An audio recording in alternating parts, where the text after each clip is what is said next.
Jadi masjid ini yang mempersatukan kita adalah masjid. Maka amat sangat heran orang kok malah kelahi di masjid.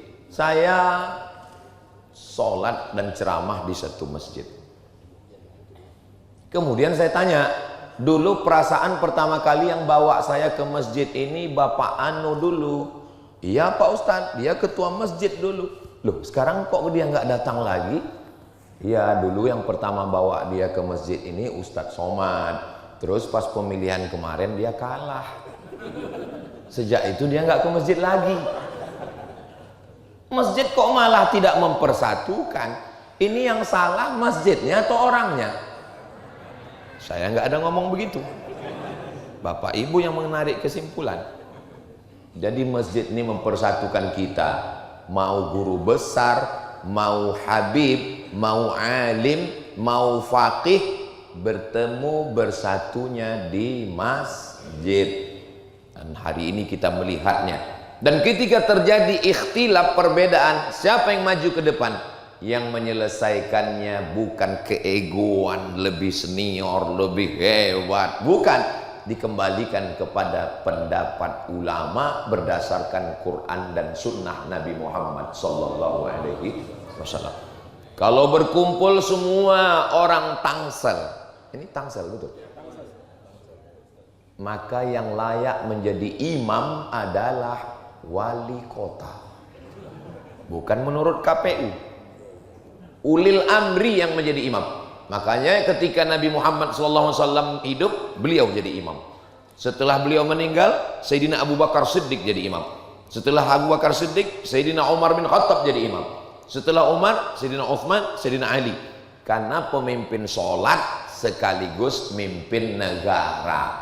Maka pilihlah pemimpin negara yang sodakoh. Iya, sholat. Yang sholat, karena sholat tiang agama. Maka ketika ulil amrinya sibuk nggak bisa, maka diangkatlah imam ratib. Imam ratib adalah imam tetap yang diangkat. Makanya kalau di Malaysia itu ada sajadah dua, satu di depan, satu di belakang. Saya tanya, kenapa sajadahnya dua? Yang di depan imam ratib, yang di belakang imam cadangan. Karena yang berada di belakang imam itu adalah orang yang kalau kira-kira imam di depan itu na'udzubillah sakit, meninggal, pingsan, yang belakang itu bisa langsung menggantikan ke depan. Begitu semestinya. Tapi di masjid-masjid kita kebanyakan di depan imam ratib, di belakang pejabat. Bayangkan kalau imamnya meninggal, dia manggil staf. Jadi ini mesti diajarkan ini. Untuk apa Ustadz jelaskan itu di sini? Toh yang pejabat Ustadz ngomong nggak datang. Memang mereka nggak datang, tapi kan video ini bisa mereka tonton di channel Ustadz Abdul Somad Official. Subscribe, like, share, and comment. Nah, maka imam ratib lah yang maju tadi menyelesaikan masalah. Memangnya pernah terjadi imam ratib nggak maju? Pernah. Ini terjadi di masjid yang dipimpin Ustadz Zul Ikrami, masjid waktu itu namanya Masjid Agung. Sekarang kan sudah berubah jadi Masjid Raya. Kalau provinsi sekarang Masjid Raya. Kalau kabupaten kota Masjid Agung. Kalau kecamatan Masjid Besar.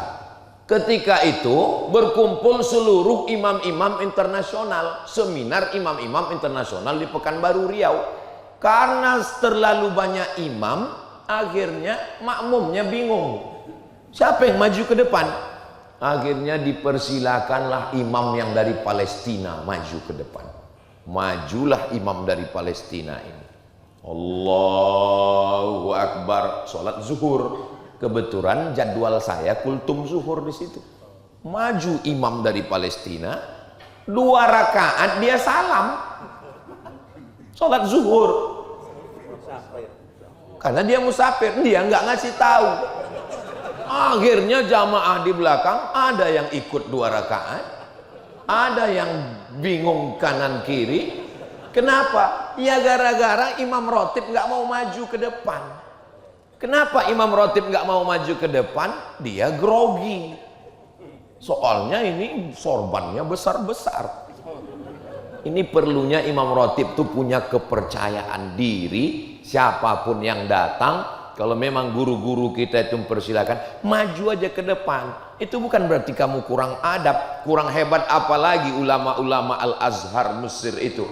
Tapi begitu datang ke Masjidil Haram, yang maju ke depan adalah Syekh Abdurrahman As-Sudais, Syekh Abdul Aziz Bandar Balilah. Kenapa? Imam ratib yang diangkat oleh ulil amri. Jadi yang mempersatukan kita ini kembali kepada Al-Quran, sunnah Nabi, dan fatwa para ulama yang diambil dari Quran dan sunnah menurut aturan yang sudah ditetapkan. Mudah-mudahan ini yang mempersatukan kita di masjid ini, insya Allah. Amin ya rabbal alamin. Kalau ada orang mengatakan masjid ini mempersatukan umat, ya, dalam Islam ada nggak masjid yang bawa-bawa suku? Ada? Kalau saya nanya nggak usah jawab, karena itu saya jawab sendiri nanti. Dalam Islam ada nggak masjid yang bawa suku? Ada. Contohnya Pak Ustadz, Surau Sydney, di Sydney, Australia. Saya cuma mau ngasih tahu bahwa saya pernah ke Sydney. Di Sydney ada namanya Surau Sydney. Sebetulnya itu masjid karena ada sholat Jumatnya, tapi karena orang Minangkabau mau ngasih tahu, di kampung kami namanya surau. Surau, langgar, musola itu masjid. Kalau di Jawa langgar, kalau di Minangkabau, Melayu, Sumatera itu surau. Kalau di Jawa langgar, itu makanya orang Jawa di langgar nggak apa-apa. Itu Pak Ustadz katanya nggak ada masjid bawa nama suku, kok ada masjid Minangkabau? Di Pekanbaru Riau itu ada dekat terminal namanya Masjid Aceh. Boleh bawa nama suku, tapi di dalam sholatnya tetap menggunakan bahasa Arab. Jangan mentang-mentang Masjid Betawi, Allah gede banget. Enggak ada. Bahwa itu masjid wakafnya orang anu, iya. Tapi masjid wa annal masajida lillah, masjid adalah milik Allah. Waktu saya sholat di masjid besi, ada masjid yang besi, sebetulnya semennya ada juga, cuman karena mayoritasnya besi disebut masjid besi. Di pusat perkantoran tempat Perdana Menteri Mahathir Muhammad Tun, yang umurnya sudah 100 tahun. Maka bapak-bapak jangan pernah merasa tua, karena masih ada yang 100. Saya waktu masuk ditunjukkan, Ustadz Somad, ini tempat beliau sholat. Masuk pintu sebelah kiri ada tempat dia sholat. Kenapa di sini? Saya bilang, karena beliau selalu sibuk dengan urusan administrasi tanda tangan, maka beliau kalau dia lambat, dia tahu diri, dia sholat di situ dan pulang tanpa protokoler di masjid. Apa yang terjadi dengan masjid kita? Di sop depan semua ada, dari mulai lurah, RT, RW, pejabat yang di atas enggak ada. Ini hanya setingkat lurah aja. Artinya apa? Bahwa masjid milik Allah. Kalau kamu datang duluan, maka kamu berhak untuk dimanapun. Ini saya nggak bisa membedakan ini mana orang kaya, mana rakyat jelata, mana diplomat, mana penjual tomat. Semuanya sama di hadapan Allah Subhanahu wa ta'ala. La farqa bainal arabi wal ajam. Nggak ada beda antara Arab dengan yang bukan Arab. Wala farqa bainal abyadi wal aswad. Nggak ada beda antara kulit putih dengan kulit hitam. Kullukum min Adam, semua kamu dari Adam. Wa Adam min turab, dan Adam diciptakan dari tanah. Tadi saya disediakan tempat yang tinggi, kursi, supaya saya duduk di atas. Andai saya duduk di kursi tadi, saya paling tinggi, tapi ternyata ada yang lebih tinggi. Memang betul kata pepatah, di rumah Kapolda ada Kapolri. Ada yang senyumnya delay. Saudara yang dimuliakan Allah, kalau ada orang yang mengatakan perempuan itu direndahkan, dihinakan, didiskriminasi dalam Islam, datanglah ke ke Masjid Agung Discovery Residence.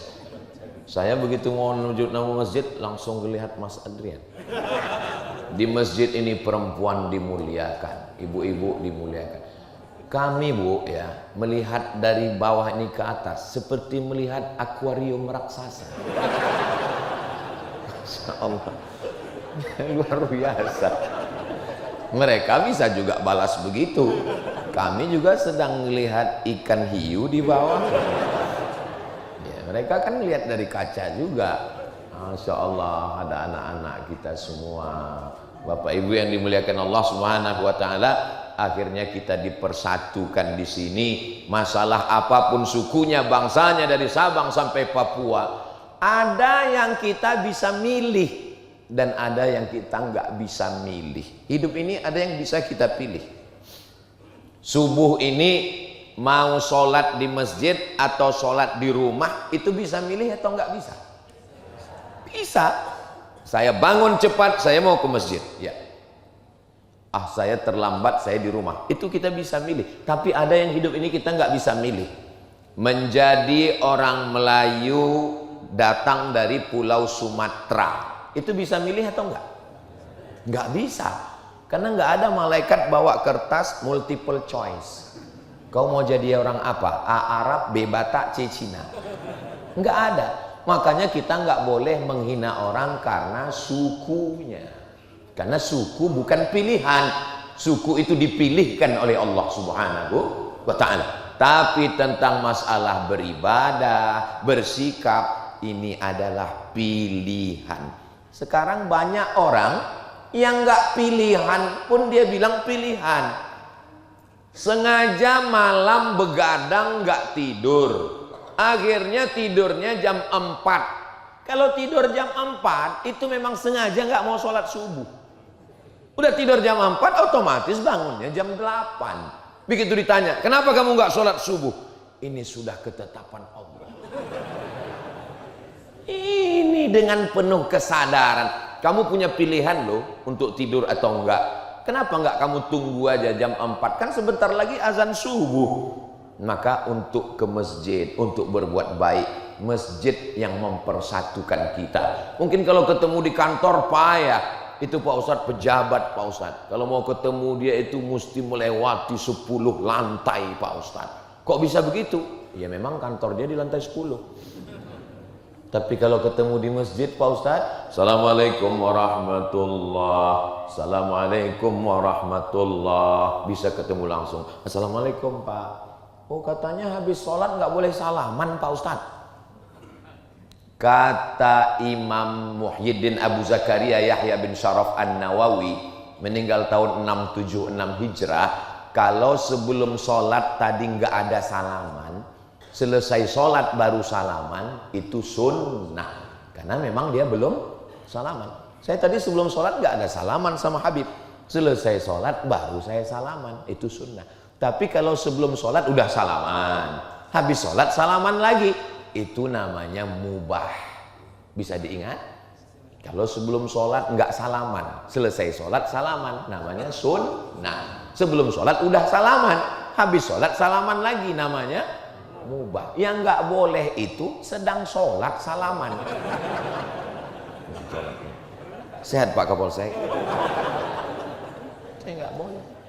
Di sinilah kita ketemu polisi, ketemu tentara. Coba kalau di kantor, polisi tentara di depan, pas di sini tentara di belakang. Babinsa, hai Pak Babinsa, Masya Allah, Pak Babinsa, kami yang bukan TNI, kami yang bukan tentara ini bangga melihat kalian sholat di sini. Sehingga ibu-ibu bisa ngasih tahu ke anaknya, anakku lihat itu, mereka tentara aja sholat ke masjid, papamu baru jadi security. Mohon maaf security, jangan tersinggung. Saya khawatir juga nanti disomasi sama Ustaz. Soalnya sekarang ngomong nih mesti hati-hati juga. Tolong admin sebelum di-upload di-edit dulu. Nanti pas saya ngomong tit, banyak tit-titnya nanti.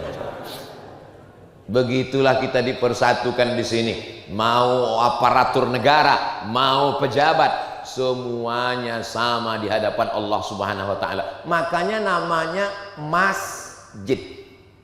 Bahasa Arab itu selalu ada akar katanya 3 huruf. Masjid, sajadah. Masjid, alasnya karpet, sajadah. Masjid itu dari kata sajadah. Padahal kita lebih lama berdiri. Qiyam, qama, mestinya maqam. Tapi kenapa disebut masjid?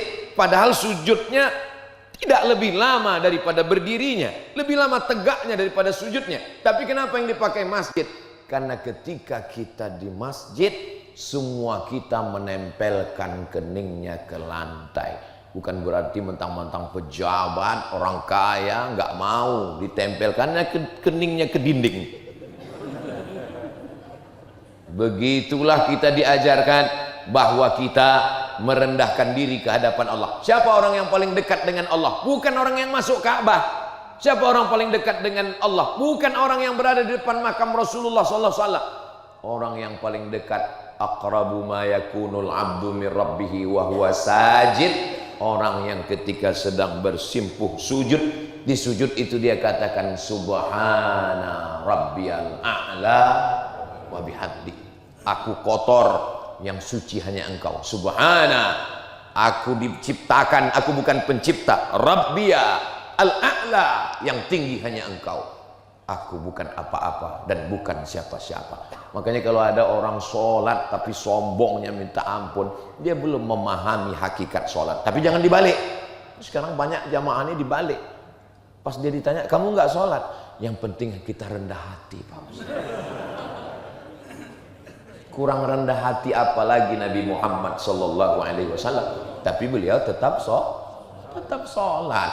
Nah, ini jangan sampai kita salah memahami ini. Masjid bukan hanya tempat bertemunya umat, masjid tempat bertemunya peradaban. Ini apa namanya ini? Ini namanya, saya jawab sendiri, kubah ini namanya. Apakah Masjid Nabawi itu ada kubahnya? Enggak ada. Masjid Nabawi itu tiangnya batang korma, atapnya pelepah korma, enggak ada bangunan melengkung di atas. Jika tidak ada zaman Nabi berarti bid'ah, berarti kubah bid'ah ini. Enggak ada zaman Nabi. Dari mana datang arsitektur bangunan melengkung ini? Bangunan atap melengkung diciptakan oleh Kaisar Bizanti yang punya kerajaan namanya Bizantium. Mana contoh bangunan Bizantium yang masih ada tegak berdiri sekarang? Itulah dia bangunan terbesar di Konstantinopel yang dibangun oleh Kaisar Konstantin. Lalu kemudian datang Muhammad Al-Fatih, dirobahnya kota itu menjadi kota Islam. Bahasa Turkinya Istanbul. Dan bangunannya, insya Allah panjang umur nanti kita umroh bersama Ustaz Abdul Somad, mampir di Istanbul insya Allah. Ongkos tanggung masing-masing. Nanti kita sampai di bangunan Konstantinopel itu kita akan melihat bagaimana batu-batu disusun melengkung karena susunannya batunya besar di atas kecil di bawah sehingga dia nggak jatuh, sehingga itulah arsitektur bangunan dengan atap melengkung. Apa manfaatnya dengan atap melengkung? Karena dengan atap melengkung otomatis nggak ada tiang di tengah. Karena nggak ada tiang di tengah, maka sopnya tidak putus. Kira-kira baik atau nggak baik? Baik. Kalau baik boleh diambil? Boleh. Namanya bid'ah yang baik, bid'ah hasanah. Ini Ustaz Somad ini buat-buat, bukan saya yang ngomong begitu. Yang mengatakan ada bid'ah hasanah itu Imam Muhammad bin Idris Asy-Syafi'i. Yang mengatakan ada bid'ah hasanah itu adalah Imam Muhyiddin Abu Zakaria Yahya bin Syaraf An-Nawawi. Yang mengatakan ada bid'ah hasanah itu adalah Imam Al-Hafiz Ibnu Hajar Al-Asqalani. Yang mengatakan ada bid'ah hasanah itu adalah Al-Hafiz Jalaluddin Abdurrahman As-Suyuti. Kalau disebut Al-Hafiz Imam Suyuti, hafiztu mi'atai alfa hadis. Dia hafal 200.000 hadis dan dia mengakui bid'ah hasanah. Tiba-tiba ada ustadz yang hafalan hadisnya cuma 2, itu pun kalau laptopnya hidup. Pas laptopnya lobet, hadisnya muncul, sanadnya hilang, lalu mengatakan gak ada bid'ah hasanah. Saya nggak mau ngajak jamaah maksa untuk ikut saya, tapi saya lebih percaya sama imam-imam itu. Adapun jamaah mau ikut al-hafiz al-laptop, ya terserah. Saudaraku yang dimuliakan Allah Subhanahu wa taala, ini masjid pertemuan peradaban. Peradaban barat Eropa diambil masuk ke dalam masjid. Di mana Bilal bin Rabah azan? Bilal azan di atas satah, atas atap rumah satah. Waktu di Makkah dia naik ke atas Ka'bah tahun ke-8 Hijrah. Allahu Akbar, Allahu Akbar. Tidak seperti itu suaranya. Itu ya azan saya. Lalu kemudian Bilal bin Rabah tidak pernah azan di atas yang namanya pakai menara. Ini kelihatannya dari simbolnya kubah dan nggak ada menara. Kenapa? Karena menara itu diambil dari kata nar. Nar artinya api. Menara tempat api. Jadi kita kalau naik kapal layar di tengah laut malam, kita nggak tahu mana lautan, mana daratan. Dari mana kita tahu bahwa di depan kita ada darat? Supaya kita bisa mengarahkan perahu layar nggak nabrak. Kita melihat ada nar, ada api menyala, abangku. Tempat api itu namanya manarah. Manarah kita menyebutnya mercusuar. Manarah. Lalu kemudian umat Islam sampai dari kota Makkah mereka ke Madinah, dari Madinah mereka nyebrang Laut Merah, dari laut mereka sampai ke kota namanya Fustat, dari Fustat mereka jalan darat 200 km, bisa juga lewat jalan laut, Laut Putih, mereka menemukan satu pantai namanya Alexandria yang didirikan oleh seorang kaisar bernama Alexander the Great. Maka kota itu disebut pakai nama dia. Alexander the Great buat kota namanya Alexandria. Nah, jadi kalau ada masjid pakai nama orang, ya begitu. Tapi ada juga, saya mungkin kalau buat kota, nama kotanya Somadia. Ketika mereka sampai ke Alexandria, bahasa Arabnya Al-Iskandaria. Di situ berdiri satu tiang di pinggir pantainya, mercusuar. Mereka berpikir, oh bagus juga ini, apinya dibuang, orangnya naik ke atas, dibawa ke dekat masjid. Naiklah muazin ke atas. Allahu Akbar, Allahu Akbar. Sehingga suara lebih lantang daripada muazinnya di dalam. Kira-kira azan di dalam dengan azan di luar, mana yang lebih keluar suaranya? Ya di luar. Azan naik ke atas menara lebih tinggi lagi. Tidak ada di zaman Nabi. Berarti menara ini, saya nggak ada ngomong begitu. Ini jamaah kalau sudah jam-jam segini memang membid'ahkan aja kerjanya. Baik dia, karena ada manfaatnya. Ini bangunan zaman Nabi SAW petak 4. 1, 2, 3, 4. Kenapa sekarang tiba-tiba? Ini mestinya petak 4. 1, 2, 3, 4. Kenapa ada yang melengkung ke dalam? Ini bangunan melengkung ke dalam ini nggak ada zaman Nabi. Ini namanya mihrab. Ini namanya mihrab. Kapan mihrab ini muncul? Mihrab ini muncul ketika renovasi perluasan Masjid Nabawi pada masa Raja Abdul Malik bin Marwan. Dia panggil arsitek dari Damaskus, Suriah. Arsitek ini melihat, kalau dibuat di sini satu shop kosong kanan kiri, bagus dibuat melengkung. Akhirnya imam maju ke depan. Dan saya memang kalau ke masjid saya cari yang ada bangunan melengkungnya dan ada pintu di samping supaya saya bisa habis ceramah langsung pulang. Karena kalau membelah jamaah ini seperti membelah Laut Merah. Contohnya waktu saya ceramah di Sabah, Sarawak, Saya tanya, gimana keadaan pintu belakang? Nggak ada pintunya Pak Ustadz. Jadi gimana? Kita dari depan. Waduh, saya pun membaca doa Nabi Musa.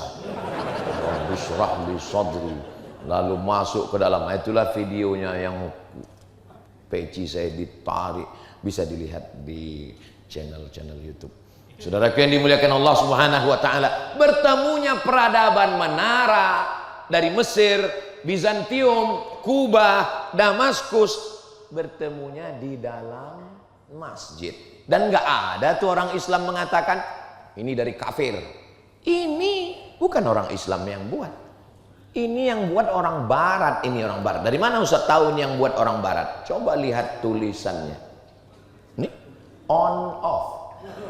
Ini menunjukkan bukan orang Islam. Kalau orang Islam yang buat pasti tulisannya al-hayah wal maut.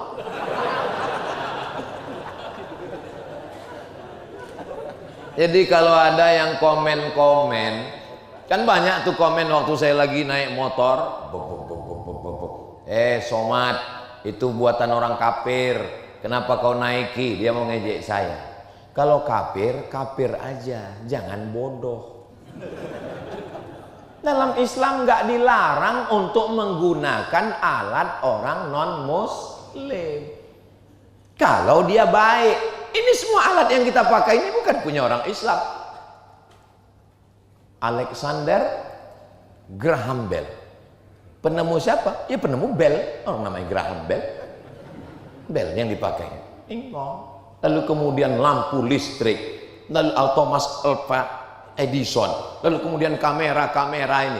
Oh, Jepang, produk Jepang masuk, Korea masuk, Amerika masuk, Eropa masuk. Selama dia tidak masuk dalam ibadah kita. Adapun hubungan sosial, wala ana abidum ma'abattum wala antum abiduna ma'abud lakum dinukum. Ustadz jangan sebut kata-kata kafir Pak Ustadz, itu pemecah belah kita. Bukankah dalam Al-Quran dikatakan wala ana abidum ma'abattum wala antum abiduna ma'abud lakum dinukum? Lakum dinukum waliyadin. Jangan pakai kata kafir Pak Ustadz. Oh gitu ya, iya. Lakum dinukum waliyadin. Kalau boleh nanya, lakum dinukum waliyadin itu dalam surat apa ya? Al-Kafirun Pak Ustaz.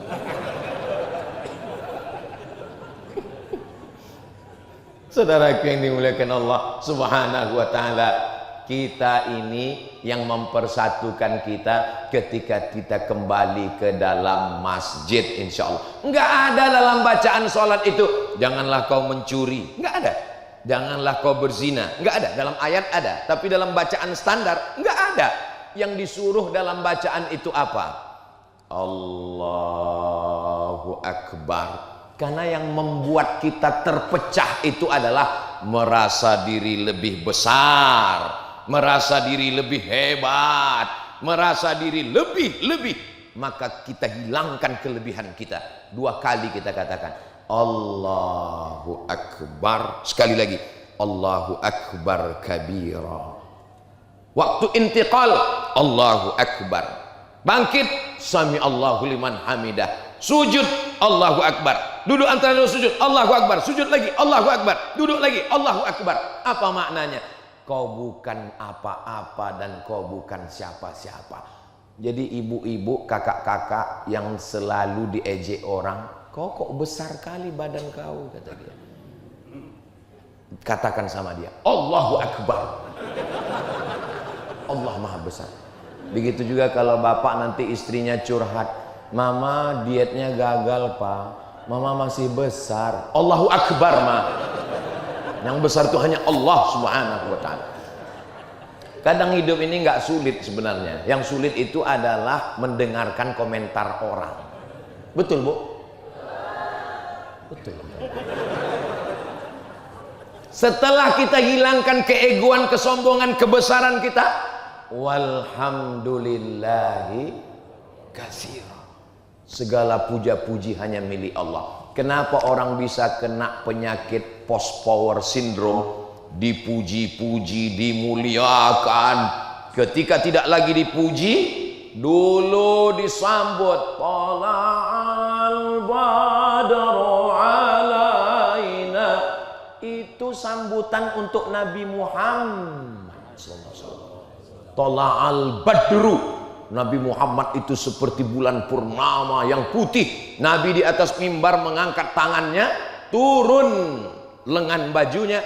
Sahabat yang di bawah mengatakan, kami melihat bayadha ibtayhi, putih ketiak Nabi SAW. Banyak orang sekarang putih, ketiaknya hitam. Nabi waktu terangkat tangan putih, itu maka disebut tola'al badru alaina. Maka saya kalau sudah datang disambut sama jamaah, tola'al badru, saya dalam hati, ya Allah, orang sehitam ini tola'al badru alaina. Tapi begitulah rupanya mereka memuliakan. Kamu memang bukan Nabi, wahai Abdul Somad. Kalau ada yang ngaku-ngaku Nabi zaman sekarang dengan bawa-bawa ayat, saya ini Nabi yang ke-26. Loh, la Nabi ya ba'dah, nggak ada Nabi setelah Nabi Muhammad. Ada, ini ayatnya. Ya'ti mim ba'dismuhu Ahmad. Kebetulan nama dia Ahmad, Ahmad Musadek. Ngaku Nabi ke-26. Ini orang begini nih harus didebat. Kebetulan polisi yang nangkap ini cerdas. Dia tanya, kenapa kamu ngaku Nabi? Ya karena ada nama saya Ahmad. Yang datang 25 itu Muhammad sallallahu alaihi wasallam. Oh, jadi kalau ada namanya dalam Quran berarti dia Nabi. Iya. Kata Pak polisi yang nangkap, saya Nabi yang ke-26. Saya yang ke-27. Nama Bapak siapa? Nasrullah. Iza jaa nasrullah. Diputar balik logika berpikirnya itu. Jangan asal tangkap aja, pakai. Oh iya. Terus kata yang satu lagi, kalau begitu Ustadz Somad itu Nabi yang ke-29. Kenapa? Nama dia juga sering disebut. Qul huwallahu ahad.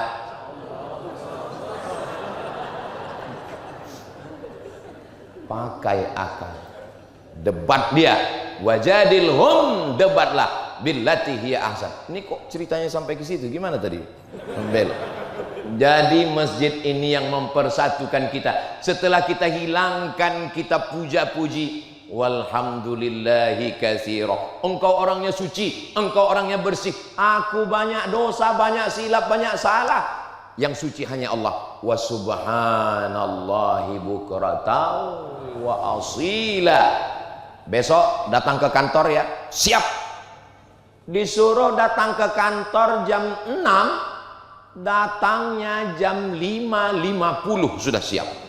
Tapi kalau Allah yang manggil, ayyalas salam,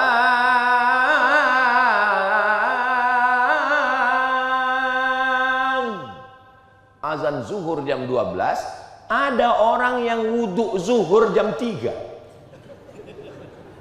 Wudhu zuhur jam 3, masuk ke masjid, wudhu, sholat. Sampai penjaga masjid nanya, mohon maaf ya Pak, azan asar belum? Kata dia, ini zuhur. Ketika sholat itu apa dia katakan? Allahu Akbar. Kalaulah malaikat itu tidak ditahan Allah, sudah dibenamkan ya kau ke langit, ke bumi yang ke-7. Sholat zuhur jam 3, Allahu Akbar kau bilang. Yang maha besar itu Allah, maka tunjukkanlah. Makanya kalau orang datang ke masjid on time, orang yang delay, orang yang terlambat, tapi kita ke masjid semuanya menjadi on time, tepat waktu. Apalagi masjid Agung Discovery Resident, karena di dinding ada jamnya. Di mana tadi ada jamnya? Ada jam kan di atas. Gimana ceritanya asal muasal ada jam waktu? Tadi saya baca 4 menit lagi iqamat. Ini gara-gara masjid kelahi. Kenapa? Karena yang datang lambat terus. Muazin sudah mau qomat. Jangan. Yang lambat RT, RW, yang wakaf. Jadi yang mau iqamatnya jadi segan. Bahkan satu hari semua sudah datang, iqamat belum juga. Rupanya di masjid itu perintah iqamatnya datang dari yang di balik tirai di belakang. Qomat, qomat. Ada yang lebih berkuasa di belakang. Maka win-win solution untuk supaya nggak berkonflik di masjid, kita nggak ikut manusia lagi, akhirnya kita ikut alat. Memang manusia ini kalau diatur manusia, tapi kalau diatur lampu mau. Contohnya mana? Traffic light, lampu merah. Nah, saya pun begitu juga. Saya mengatur diri saya sendiri. Kadang banyak orang kalau udah pegang mikrofon lupa berhenti.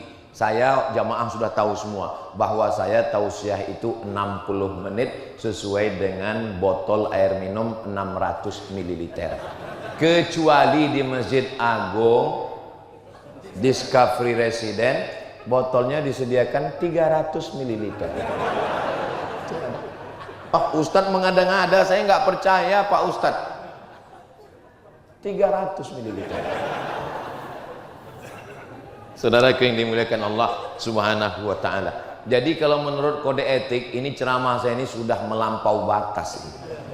Saudaraku yang dimuliakan Allah Subhanahu wa taala, ketika di masjid kita semua menyerahkan kepada Allah. Inna salati wa nusuki wa mahyaya wa mamati lillahi rabbil alamin. Saya Pak Ustadz nggak percaya kalau Nabi itu bacanya bismillahnya jahar. Oh, nggak bisa begitu. Memangnya kamu hidup zaman Nabi? Ini ulama sudah berijtihad menurut pendapatnya masing-masing. Mazhab yang paling tua Abu Hanifah, Hanafi. Nomor 2 Malik bin Anas, Maliki. Nomor 3 Muhammad bin Idris, Imam Syafi'i. Nomor 4 Ahmad bin Hambal, Imam Hambali. Yang pertama Hanafi. Hanafi sama dengan Hambali. Hanafi, Hambali. Kok jadi metal? Yang paling tua dengan yang paling kecil, bismillahnya sir. Bismillahirrahmanirrahim. Alhamdulillahi rabbil alamin. Ar-Rahmanir Rahim. Yang nomor 2 Maliki, enggak pakai bismillah sama sekali. Alhamdulillahi rabbil alamin. Yang ketiga Syafi'i, jahar. Bismillahirrahmanirrahim. Alhamdulillahi rabbil alamin. Masjid Agung Discovery Resident ikut mazhab mana? Cerdas. Imam kita tadi bismillahnya jahar. Bismillahirrahmanirrahim. Rakaat kedua, Sami'allahu liman hamidah. Itu pendek. Karena pernah juga saya lewat di masjid, saya dengar, saya lambat, saya dengar. Saya musafir, saya dengar dari toa. Sami'allahu liman hamidah. Rupanya nama istrinya Hamidah. Dia mau suruh cepat siapkan makan. Enggak ada itu. Tanya sama Habib kalau nggak percaya sama saya. Sami Allahu liman hamidah. Imam angkat tangan. Allahumma hdina fiman hadait. Mazhab Hanafi dengan mazhab Hambali tidak ada kunut subuh. Mazhab Maliki kunutnya sebelum rukuk. Qul huwallahu ahadun illahus samad lam yalid wa lam yulad wa lam yakul lahu kufuwan ahad. Baca kunut. Kunutnya enggak bunyi. Kunut silent. Mazhab Syafi'i kunutnya setelah rukuk waktu i'tidal. Yang diaminkan yang 5. Allahumma hdina fiman hadait wa afina fiman afait wa tawallana fiman tawallait wa barik lana fima a'tait wa qina bi rahmatika syarra ma qadait. Yang 5 ini doa, maka diaminkan. Sedangkan makmum mengaminkan. Adapun yang 5 lagi makmum ikut baca. Fa innaka taqdi wa la yaqdu 'alaik wa innahu la yadhillu man walait wa la ya'izzu man 'adait tabarakta rabbana wa ta'ala falakal hamdu 'ala ma qadait nastaghfiruka wa Kalau enggak hafal Pak Ustaz ya diam aja. Yang enggak enak lah Pak Ustaz, nanti ketahuan. Ya gerak-gerakkan aja.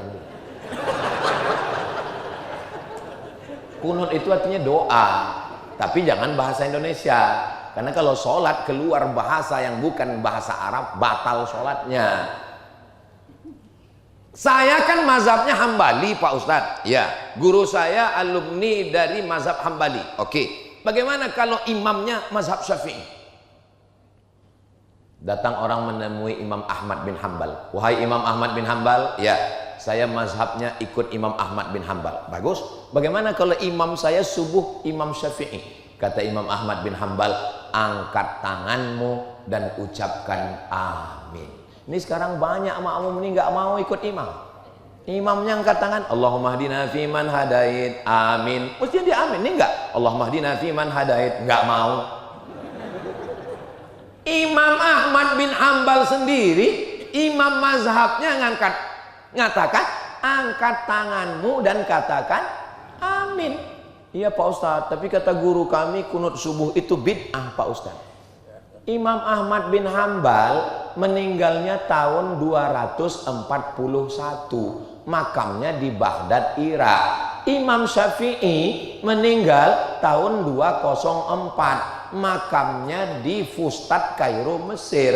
Imam Ahmad bin Hambal belajar fikih, hadis, tafsir kepada Imam Syafi'i. Apakah mungkin Imam Ahmad bin Hambal mengatakan Imam Syafi'i itu pelaku bid'ah? Gurunya sendiri, bro.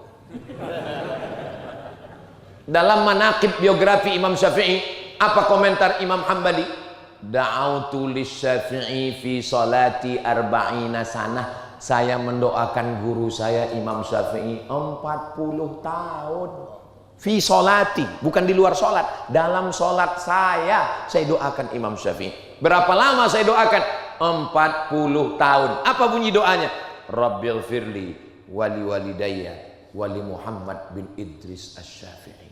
Ya Allah, ampunkan saya, ampunkan ayah saya, ampunkan ibu saya, dan ampunkan guru saya Imam Syafi'i. Enggak mungkin Imam Hambali membid'ahkan Imam Syafi'i. Yang baru belajar mazhab Hambali cuman S1, itu pun 16 kali tatap muka, potong pertemuan pertama dan mid semester serta ujian akhir semester, itu pun cuman presentasi, berani membid'ahkan. Saya pokoknya nggak mau ikut kunut subuh. Kenapa? Kemarin waktu saya umroh, saya sholat di Masjid Nabawi 4 kali subuh, nggak ada kunutnya. Baru sholat 4 kali. Hah? Ulama-ulama kita yang dari Makkah itu 40 tahun berkunut subuh. Ustadz Somad ini kayaknya anti mazhab yang lain. Saya ngisi pengajian hadis di Masjid Muhammadiyah 4 tahun. Dari tahun 2009, 2010, 11, 12. Saya bukan anti masalah beda mazhab. Saya cuma mau mengatakan kalau kita punya mazhab ikuti. Terus selama di Masjid Muhammadiyah itu Ustadz sholat subuhnya gimana? Ya saya makmum. Paling enak tuh jadi makmum. Tinggal ngikut aja. Terus masa Ustadz nggak mau jadi imam? Setiap kali disuruh jadi imam saya bilang saya batuk. Karena saya nggak mau merusak persatuan yang ada di situ. Orang masjidnya punya Muhammadiyah, Muhammadiyah pakai majelis tarjih. Mereka mentarjihkan pakai mazhab Hambali. Ya ikut aja. Tapi masjid kita yang sudah diatur pengurusnya, kita tinggal ikut aja. Paling enak jadi makmum. Makanya iya jadi makmum. Selesai salat, assalamualaikum warahmatullah, assalamualaikum warahmatullah, astaghfirullahalazim, astaghfirullahalazim, langsung pulang. Ada orang sekarang model begitu, habis salat langsung pulang. Pas ditanya, kenapa kamu pulang? Karena saya nggak setuju dengan zikir kuat-kuat. Allah berfirman dalam Al-Quran, wadhkur rabbaka fi nafsika, sebutlah Tuhanmu dalam dirimu, nggak boleh kuat-kuat. Terus gimana?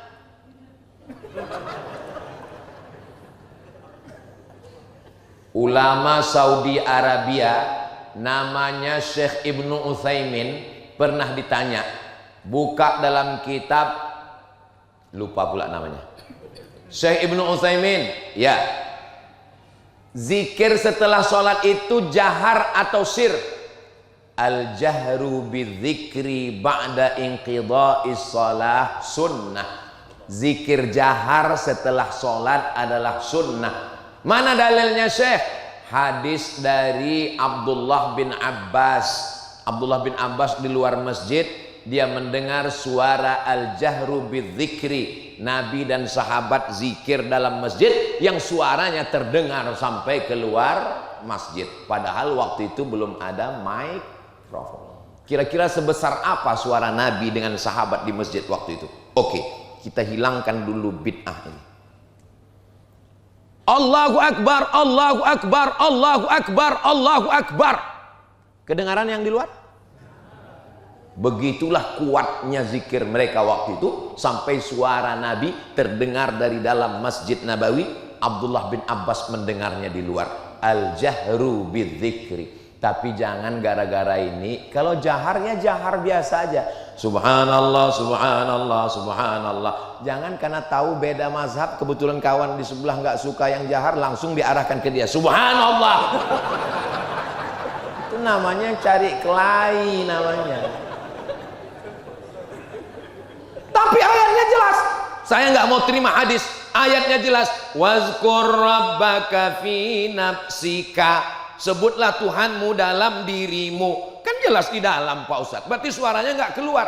Makanya jangan baca Quran, baca terjemah. Pahami sendiri, nyasarnya rame-rame. Itu ayat turunnya di Makkah. Di Makkah nggak boleh zikir kuat-kuat, takut ditangkap Abu Jahal dan Abu Lahab. Tapi di Masjid Agung Discovery Residen, apakah ada Abu Jahal di luar? Mana berani Abu Jahal kemari? Datanglah kemari biar ditendang sama Pak Babinsa. Saudaraku yang dimuliakan Allah. Jawaban yang kedua, zikir jahar itu baca ayat sebelumnya. Wa idza quri'al Qur'an. Kalau ada orang baca Quran, fastami'u lahu, dengar baik-baik. Wa ansitu, diam, la'allakum turhamun. Ada orang baca Quran. Berikut ini sebelum Ustaz Abdul Somad menyampaikan tausiah, marilah kita dengarkan pembacaan ayat suci Al-Quran yang akan disampaikan oleh santri dari pesantren Al-Quraniyah, pemenang musabaqah tilawatil Quran internasional. Dia pun ngaji. A'udzubillahi minasyaitonirrajim. Bismillahirrahmanirrahim. Tiba-tiba ada bapak-bapak satu di samping. La ilaha illallah. Enggak boleh, karena ada orang baca. Yang ketiga, zikir jahar, zikir sir itu, wazkur rabbaka, sebutlah Tuhanmu, fi nafsika, dalam dirimu. Itu untuk Nabi Muhammad sallallahu alaihi wasallam. Kenapa Nabi disuruh zikirnya sir di dalam? Karena dia sudah selamat dari godaan bisikan setan. Sedangkan kita masih kesetanan. Maka untuk ngusir setan, kata Syekh Abdul Wahab Asy-Sya'rani, ngusir setan itu zikirnya mesti jahar, bergetar dari ujung rambut sampai ke ujung kaki. Afdalu dzikri fa'lam annahu la ilaha illallah. Begitu. Makanya ketika azan dikumandangkan, itu setan-setan lari. Wa 'alaiha duratun. Durat artinya kentut yang berbunyi. Kalau nggak bunyi, fusaun. Hebatnya bahasa Arab. Bunyi nggak bunyi aja ada bedanya. Tapi saya udah cari-cari, nggak ada bahasa Arab membedakan kentut yang bau dengan nggak bau. Orang yang sedang azan, Allahu Akbar, Allahu Akbar, itu langsung setan lari. Kenapa? Karena suaranya bergetar. Maka sonhorek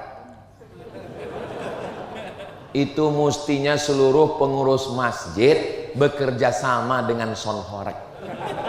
Dipakailah untuk azan itu. Ini sekarang banyak salah. Pas untuk musik bergetar jantungnya, tapi pas untuk azan, Allahu Akbar, Allah, itu azan untuk bayi yang baru lahir. Ya? Kalau azan begitu dipakai di masjid, Allahu Akbar, Allahu Akbar, kata setan, ini serius apa enggak?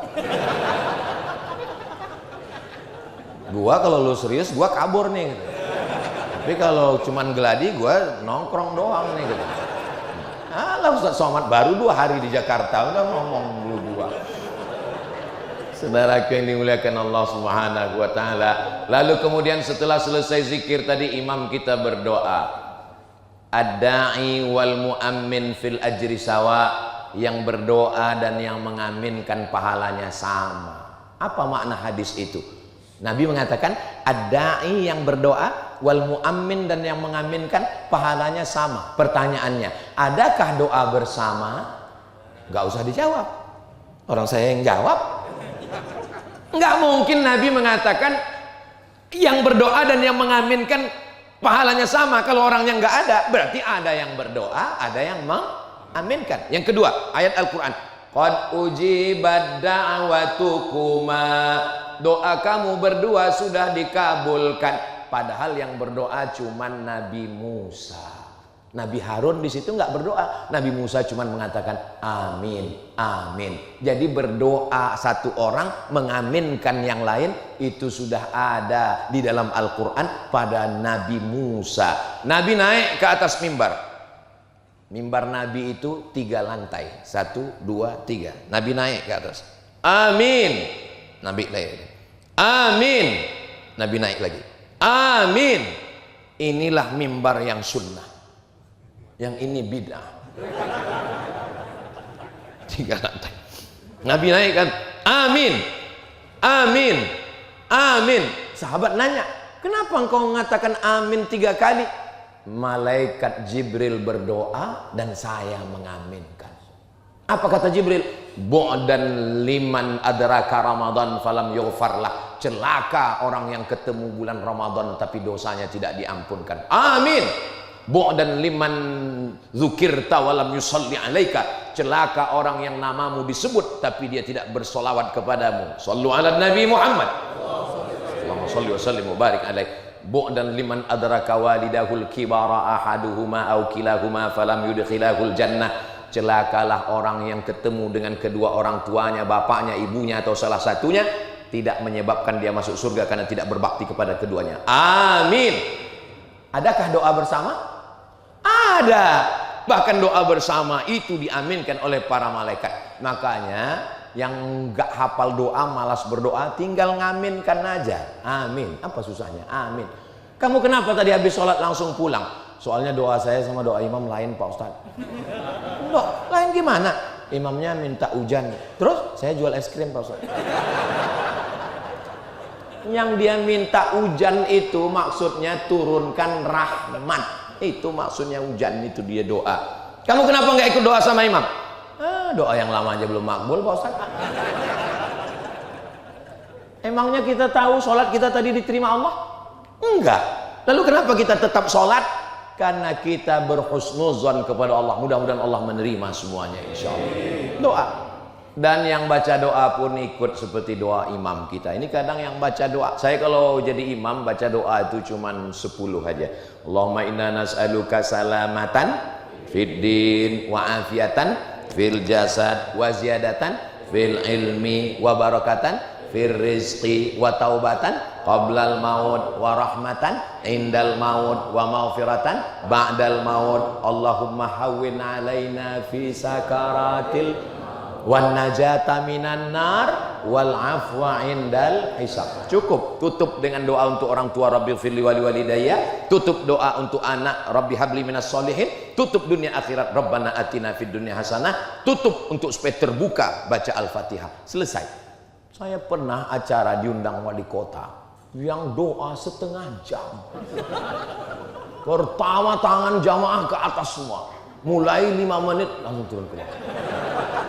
Orang kalau berdoa tangannya di paha, itu artinya terserah Allah mau ngasih-ngasih enggak. Nabi itu berdoa tangannya naik ke atas. Bahkan ketika untuk yang doa minta hujan, aghithna, aghithna, aghithna, turunkan hujan, Nabi naik sampai ke hadapan wajah. Tangan itu cara yang pertama, telapak tangan ke atas. Cara yang kedua, telapak tangan ngadap ke wajah. Cara yang ketiga, untuk istisqa tangan diangkat sampai tinggi. Cara yang keempat, telapak tangan yang ngadap ke tanah, punggungnya ke atas untuk tolak bala. Allahumma dafa'annal ghala wal waba wal fahsya wal riba wal zina wal munkar.